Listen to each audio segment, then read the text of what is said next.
Welcome to Endeavours YouTube channel. இந்த வீடியோவில் previous RRB group டியோட கட் ஆஃப் பற்றி பார்க்க போகிறோம். அப்புறம் லாஸ்ட் டைம் வேகன்சிக்கும் இந்த டைம் வேகன்சிக்கும் இருக்க டிஃப்ரென்ஸ் வச்சு இந்த முறை எவ்வளோ கட் ஆஃப் இருக்கும், சேஃப் ஸ்கோர் எவ்வளோ இருக்கும் அப்படிங்கிறத பார்க்க போகிறோம். அது மட்டும் இல்லாமல் எவ்வளோ மார்க் எடுத்தால் ஃபஸ்ட்டு ப்ரிஃபரன்ஸ் போஸ்ட் கிடைக்கும் அப்படிங்கிறதையும் ஒரு அப்ராக்சிமேட்டாக நம்மளால் கெஸ் பண்ண முடியும்.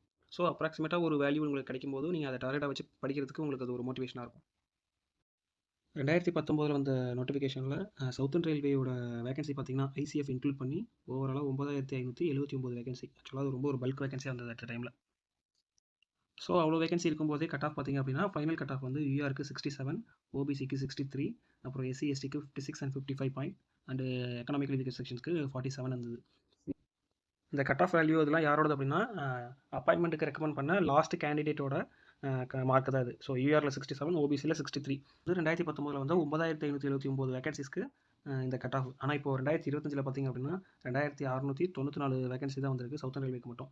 ஸோ கண்டிப்பாக கட் ஆஃப் வந்து லாஸ்ட் டைமை விட அதிகமாக தான் இருக்க போகுது. பட் ஆனால் அதில் number of factors influencing the cut off to rise வந்து வேரி ஆகும். எது அப்படின்னு பார்த்தீங்கன்னா முதல்ல அவைலபிலிட்டி ஆஃப் த சோர்சஸ். நம்ம படிக்கிற மெட்டீரியல் ஆகட்டும், இல்லை கோச்சிங்க்குன்னு சொல்லிக் கொடுக்குற அந்த வீடியோஸ், யூடியூப் வீடியோஸு, இந்த மாதிரி அவைலபிலிட்டி வந்து ரொம்ப ஈஸியாக எல்லாராலையுமே அக்சஸ் பண்ண முடியும். அதனால் இந்த முறை வந்து கட் ஆஃபை தாண்டி காம்படிஷனும் கொஞ்சம் ஹெவியாக இருக்கும். அது ஃபஸ்ட்டாக இருக்கும். ரெண்டாவது ரீசன் வந்து number of engineering candidates applying for group D. Last டைமை விட இந்த டைம் வந்து அது கண்டிப்பாக அதிகமாக இருக்கும். லாஸ்ட் டைமே குரூப் டி கிளியர் பண்ணி ரயில்வேல ஜாயின் பண்ண சவுத்தர்ன் ரயில்வேல எனக்கு தெரிஞ்சு நிறைய பசங்க இருக்காங்க. ஸோ இந்த டைம் வந்து அதை விட அதிகமாக இருக்கும்.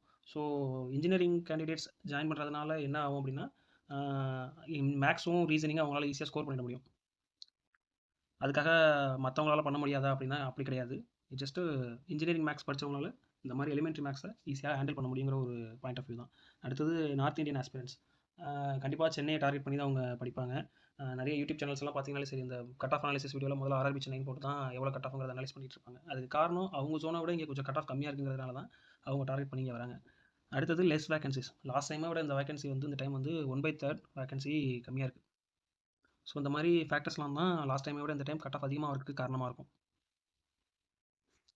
இப்போது இந்த 2025 எவ்வளோ இருக்கும் அப்படிங்கிற ஒரு அப்ராக்சிமேட்டாக நம்ம சொல்லலாம் அப்படின்னா, இந்த அப்ராக்சிமேஷன் எதுக்கு அப்படின்னா உங்களுக்கு ஒரு ஐடியா கிடைக்கிறதுக்காக தான்.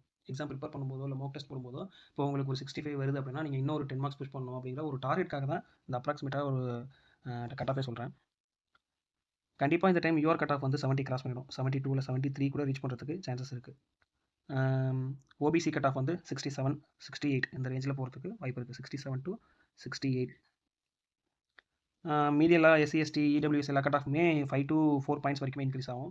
ஸோ 59 நம்ம வச்சுக்கலாம். எஸ்டிக்கு வந்து 58 வச்சுக்கலாம். இப்போ லாஸ்ட் டைமுக்கும் இந்த டைமுக்கும் கட் ஆஃப் வந்து மினிமம் 4 to 5 மார்க்ஸ் வந்து வேரியேஷன் இருக்கும். அதுக்கு காரணம் கண்டிப்பாக வேகன்சிஸ் ஒரு ப்ராப்ளமாக இருந்தாலும் நம்பர் ஆஃப் எப்படி சொல்கிறது, well prepared candidates applying for the exams வந்து கண்டிப்பாக அதிகமாக இருக்கும். ஸோ சேஃப் ஸ்கோர் அப்படின்னு பார்த்தோம் அப்படின்னா யூஆருக்கு 75 கிட்ட நீங்கள் எடுத்துட்டீங்க, இல்லை 70க்கு மேலே ரா ஸ்கோர் இருக்குது அப்படின்னாலே யூ வில் பி சேஃப். அது 14 டிபார்ட்மெண்ட்டில் ஏதாவது ஒரு டிபார்ட்மெண்ட்டில் உங்களுக்கு ஒர்க் கிடைக்கும். அதே மாதிரி ஓபிசிக்கு வந்து 69 கிட்ட அரௌண்ட் இல்லை 70 அந்த ரேஞ்சில் ரா ஸ்கோர். நான் நார்மலைஸ் ஸ்கோரை நம்பவே முடியாது. ஏன்னா ஸோ ரா ஸ்கோர் பேஸ் பண்ணி நீங்கள் 69 கிட்ட ஸ்கோர் பண்ணிக்கிங்க அப்படின்னாலே OBC will be safe. And 14 டிபார்ட்மெண்ட்டில் கண்டிப்பாக ஒரு நல்ல டிபார்ட்மெண்ட் கூட உங்களுக்கு கிடைக்கிறதுக்கு சான்ஸ். எஸ்சி எஸ்டிக்கு 62 to 65க்குள்ளே நீங்கள் எடுத்துருந்தீங்க அப்படின்னாலே கண்டிப்பாக உங்களுக்கு ஒரு நல்ல டிபார்ட்மெண்ட் கிடைக்கும். உங்களோட ஃபஸ்ட்டு ப்ரிஃபரன்ஸ் அந்த டிபார்ட்மெண்ட் உங்களுக்கு வேணும் அப்படின்னா, ஃபார் எக்ஸாம்பிள் நிறைய பேரோட ப்ரிஃபரன்ஸ் வந்து பாயிண்ட்ஸ்மேனு, ஒர்க் ஷாப்பு இது மாதிரி தான் இருக்கும். ஸோ அந்த டிபார்ட்மெண்ட் மட்டும் தான் எனக்கு வேணும், அது கிடைச்சா தான் போவேன், இல்லை அது போக மாட்டேங்கிற மாதிரி சில பேர் மைண்ட் செட்டில் இருப்பாங்க. அந்த மாதிரி ஃபஸ்ட்டு ப்ரிஃபரன்ஸ் தான் வேணும் அப்படின்னா யூஆருக்கு வந்து 80 to 85 ஸ்கோர் பண்ணுறது கண்டிப்பாக சேஃபாக அவங்களுக்கு பிடிச்ச ஒரு டிபார்ட்மெண்ட்டை கண்டிப்பாக உங்களுக்கு கிடைக்கும். ஓபிசிக்கு வந்து 78 to 83 இல்லை 83+ இருந்தது அப்படின்னா அவங்களோட ஃபஸ்ட்டு ப்ரிஃபரன்ஸான பாயிண்ட்ஸ்மேனோ இல்லை ஒர்க் ஷாப்போ உங்களுக்கு கிடைக்க வாய்ப்பு இருக்குது. எஸ்சி எஸ்டிக்கு 6+ இருந்தால் கண்டிப்பாக அவங்களோட ப்ரிஃபரன்ஸில் டிபார்ட்மெண்ட் உங்களுக்கு கிடைக்கிறதுக்கு வாய்ப்பு இருக்குது. டே பை டே காம்படிஷன் வந்து ஹெவி ஆகிட்டு தான் இருக்குது. பட் ஆனால் வேகன்சி பார்த்தீங்கன்னா இன்வெர்ஸாக ரெடியூஸ் ஆகிட்டு இருக்குது. அதனால் கண்டிப்பாக கட் ஆஃப் மார்க் வந்து ஏறும் அப்படிங்கிறதுல எந்த டவுட்டும் இல்லை. ஸோ ரிமைனிங் இருக்க டைமை ப்ராப்பராக ஷெடியூல் பண்ணி படித்தாலே எக்ஸாம் ஈஸியாக கிளியர் பண்ணிடலாம். குரூப் டி எக்ஸாம் தான் ஈஸியாக தான் இருக்கும் அப்படின்னு நினச்சிட்டு இருக்காதீங்க. பிகாஸ் அந்த கட் ஆஃப் வந்து நீங்கள் ஆல்மோஸ்ட் 75% கிராஸ் பண்ணணும். அதாவது 175 மார்க் எடுக்கணுங்கிற மாதிரி. இதை வந்து எல்லாருக்குமே ஈஸி தான். நமக்கு ஈஸினா எல்லாருக்குமே ஈஸி தான். ஸோ ரீசனிங் ஃபுல்லாக கவர் பண்ணுற மாதிரி நான் கண்டினியூஸாக வீடியோஸ் போடுறேன் சாப்டர் வைஸ். ஃபஸ்ட்டு வந்து அனலாகி வீடியோ போடலான்னு இருக்கேன் இன்னும் 2 or 3 டேஸில். அனலாகியில் வந்து டிஃப்ரெண்ட் டைப் ஆஃப் அனலாகி இருக்குது. நியூமரிக்கல், ஆல்ஃபா நியூமரிக்கு, ஆல்ஃபாபெட்டிக்கு, அப்புறம் பிக்சர்ஸ் யூஸ் பண்ணி இந்த மாதிரி ஒவ்வொரு டைப்ஸையும் செப்பரேட்டாக கான்செப்டோட எக்ஸ்பிளைன் பண்ணிட்டு ப்ரீவியஸ் இயர் கொஸ்டின்ஸோட எக்ஸாம்பிள்ஸ் வச்சு நான் எக்ஸ்பிளைன் பண்ணுறேன். ஸோ அந்த வீடியோ பார்க்குறது மூலமாக உங்களுக்கு அந்த கான்செப்டை ஈஸியாக கிராஸ் பண்ண முடியும். அதுக்கப்புறம் நீங்கள் ப்ரீவியஸ் இயர் கொஸ்டின்ஸை வச்சு ப்ராக்டிஸ் பண்ணிங்கனாலே ரீசனிங்கில் நீங்கள் ப்ரிப்பேர் ஆகிடலாம். So stay connect with என்டேவர்ஸ். நன்றி.